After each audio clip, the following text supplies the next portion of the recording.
What is up, guys? Shadowbus123 here, and today I would like to show you some code. Alright, so let me go over here. You see, I'm coding in C#. Come on, bastard. Alright, so then we're gonna have to go over here. We're gonna have to do this so unprofessionally, and I know I've such a messy hierarchy. Alright, so what are you doing? Drunk. Goddamn. Okay, so I have here a gun script that is from the FPS1 tutorial set. It is basically the same thing. The only thing I haven't implemented is the coin mask trick. I think that's the only thing. Even then, I have the variable set up for it. So, the only thing that is, in fact, not there is the coin mask trick. So basically, here's everything in C#. I will go ahead and convert it later on to JavaScript. I went on learned C#. Oh my god, size scroller thing. What? Why? Okay, finally. Now you turn it to map. You bastard. Okay. So over here, I have made a gun manager. Basically, the way it works is it will take control of all the guns. Let me zoom in. Can I? Yes. All right. So system.serializable. This is just so that I can access this class here. And yeah, JavaScript, you don't need to make classes for your scripts. It's implicit. But there's actually, you have to have classes for your scripts. Um, but in the JavaScript, it's implicit. In C#, it is not. So we have to have this here. And I made a subclass, class gun. System serializable. Basically, the script can actually go ahead and make a variable out of this bad boy. And all it does is, as you can see, tier 1. It has the name of it, the gun variant, the transform, yada yada yada. All this does is it just stores a whole crap ton of variables. So if you go over here, let's go here. Okay, so you can see that we have hold pause. Right over here, we have hold pause. Gun manager, we also have hold pause, and we also have this stuff over here. So basically, this is just stuff that we can control. Now you may notice that there's a few things. So this is hidden from the inspector. I automatically set all graphics for the guns in the beginning of the game, and god damn it, you may notice that this says transform, and because I like using transform, just to show you why. Okay, so in the FPS1 tutorial set, ETC kept going, game object dot transform dot position, and mono develop keeps messing up. So because he kept doing game object, which actually you can just go game object. Oh, you can go game object dot position. That's actually fine. But because he kept going transform, I was like, it then isn't transform just better? So I just went transform dot position, and it works. And because of that, I started using transform. That's the only reason why I use transform over game object. Yeah. So you may notice that in a tutorial set, this was actually an array of because I like ambient occlusion maps and I use Blender.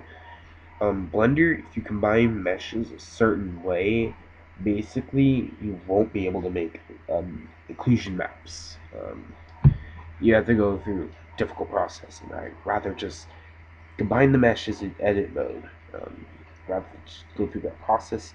And I also set the bullet spawns for all the guns. So here's another interesting thing. I have some private variables here, player base. I don't need the player. I can honestly comment this out, and that would be good. But I thought it'd be, if I ever needed the player, I have it. I still have it.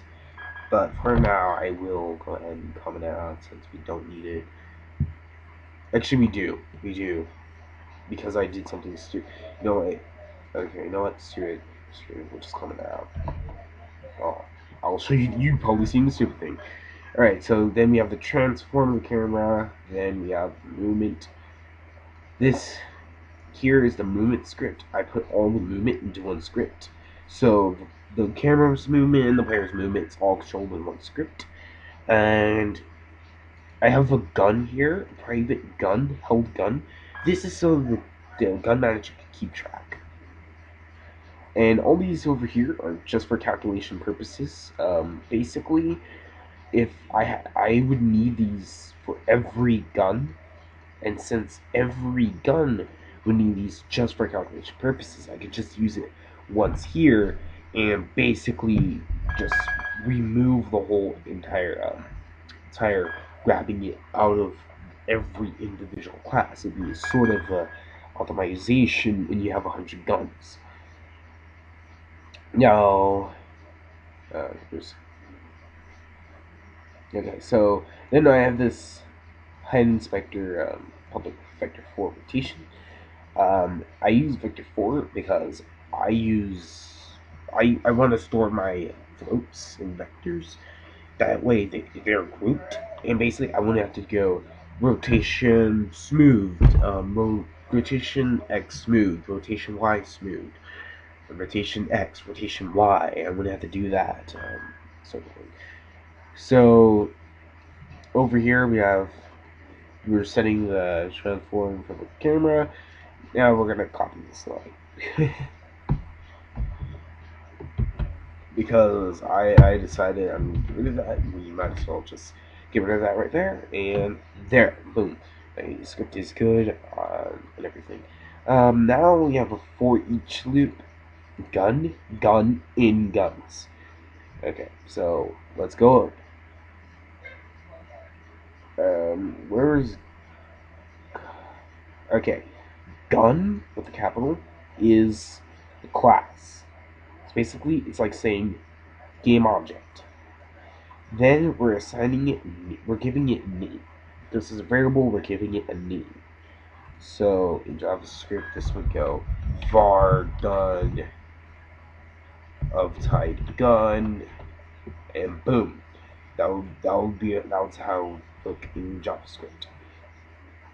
But this is how it's done in C#. So in guns, if you go up, this is what stores the array of classes, and I also made this enumeration. That's just inside the class, so I can store the type. So yeah, I can store the type, and that's just there, so I can actually dictate how far you reach for the gun. Inside the gun, we have 10 minutes to spend the rest. So basically, I set the bolt spawn, I set the graphics, and since I only use one mesh, I only need to get one game object. And then if we still happen to access the same gun from the movement script, held gun, then our held gun is going to be the gun that we just accessed. Alright?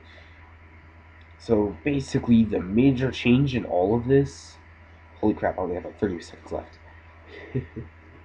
Major change in all of this is here.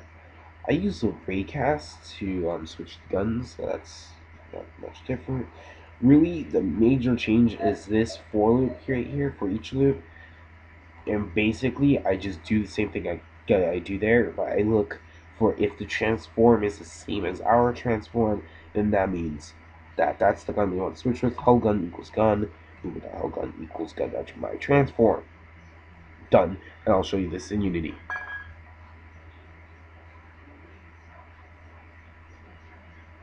What is up, guys?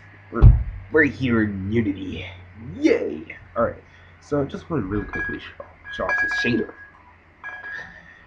It's really weird right now. I have to fix it, but it works. I use the detail, but I'm trying to use it as a specularity. And it's sort of working, except it's annoyingly bright. There we go. There we go. Well, you can change that to everywhere. Just one shot, that would be awesome. And if I can, like, just not be in it. What is this? Whoa! Oh, 2D. Because the 2D doesn't actually show this. Wow, that threw me off. What causes 2D? 2? Oh. Oh, okay. Oh, okay. Oh, 3 doesn't cause 3D. Oh, that's stupid. Alright. So, yeah, shader made. That's because it threw me off. It threw me off. Alright, so let's go over show you the manager. So gun manager has a reach for gun variable. This is the distance which you reach for the gun. And here's a class with all the variables. Basically just like the FPS tutorials. If you've seen those, you will know what most of this does. I renamed some of the variables.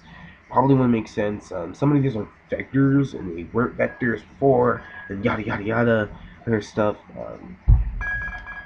Basically, I use vectors for because it looks cleaner. Like, think about it. Like, I would have to name this like recoil something else, and then I have a private recoil in there.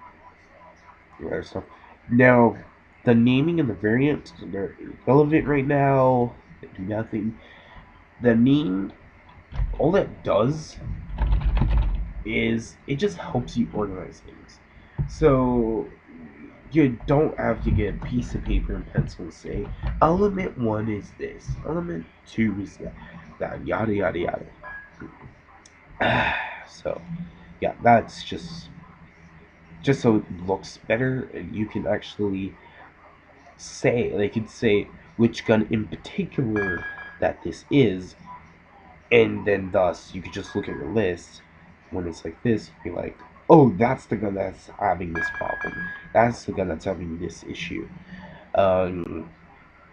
So currently everything is being run by this script. So let me go ahead and show you what the normal FPS gun script does. So this is the gun script that was active, and as you can see, it looks pretty much the exact same. Some things have changed, some things didn't.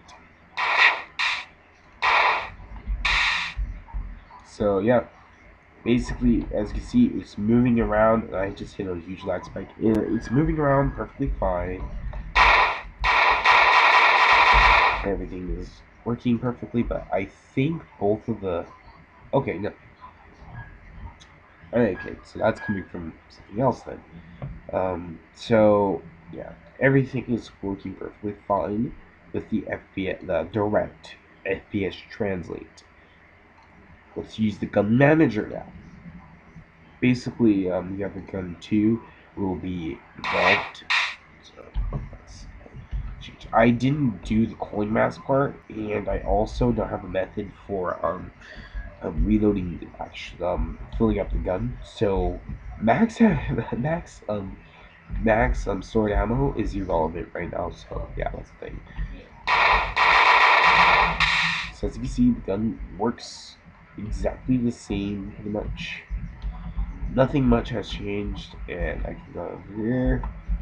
Now I'm using a raycast, and I don't know why, but the raycast seems broken with a few switches. But I've done this before. Apparently, like the first 2 switches, it's like broken. Yep. And the farther away you are, the better it is. There we go. There you go. and I found that it actually works better if you're just like moving. It just works better. I don't know why. You see, it's physically active object and everything. Good stuff. Cube is not gonna be nice. So yeah, this. Okay, now I wonder which one I'm gonna have.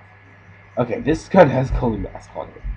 So you may have seen this gun actually from the pre-air object. So in fact, if I switch, I set this the distance to 50, so I can switch from practically anywhere. Helps it aim. Come on, please switch, please. Okay, there. All right.